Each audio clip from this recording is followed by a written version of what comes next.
তোমরা সবাই কেমন আছো? আশা করি সবাই ভালো আছো, আমিও ভালো আছি।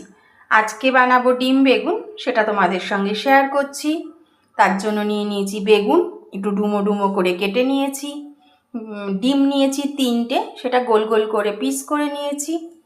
আর তেলে দেওয়ার জন্য নিয়েছি জিরে, শুকনো লঙ্কা, নুন, হলুদ আর কাঁচা লঙ্কা। কড়াইয়ের মধ্যে তেল দিয়ে নিয়েছি। প্রথমে যেগুলো নিয়েছিলাম তেলে দেওয়ার জন্য সেগুলো দিয়ে দেব। দেওয়ার পরে বেশিক্ষণ দেরি করব না, কারণ হলুদ দেওয়া আছে, কালো হয়ে যাবে। তারপরেই দিয়ে দেব বেগুনগুলো। এবার বেগুনটাকে খুব ভালো করে ভাজতে থাকবো। বেগুনগুলো ভেজে তুলে রাখলাম।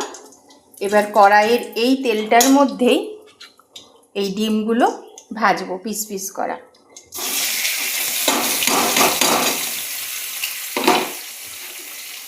এবার ডিমগুলো ভেজে নিই।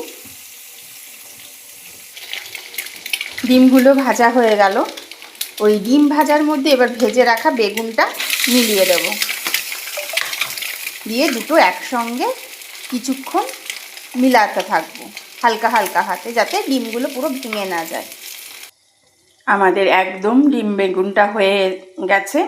এবার নামাবার আগে একটু ভাজা মশলা দিয়ে দেব। এই ভাজা মশলা আমি সবসময় করে রাখি। এটার মধ্যে আছে জিরে, ধনে, শুকনো লঙ্কা, মেথি, জোয়ান, মৌরি ড্রাই রোস্ট করে এটাকে পিষে রেখেছি। ব্যাস, এটা নামাবার আগে দিয়ে দেব, তাহলে একটা বেশ ভাজা ভাজা মশলার গন্ধ বেরাবে। তো ডিম বেগুন বানানোটা খুবই ইজি। যদি আমরা কোথাও বাইরে থেকে ঘুরে আসি ক্লান্ত, তো খুব চটজলদি এটা রান্না করে রুটি বা ভাত দুটোর সঙ্গেই খাওয়া যায়। থ্যাংক ইউ বন্ধুরা। ডিম বেগুনের লুকটা দেখতে এরকম হয়েছে। দুর্দান্ত টেস্ট হয় এর। তোমরাও বানিয়ে দেখো, আশা করি সবার খুব ভালো লাগবে। থ্যাংক ইউ বন্ধুরা।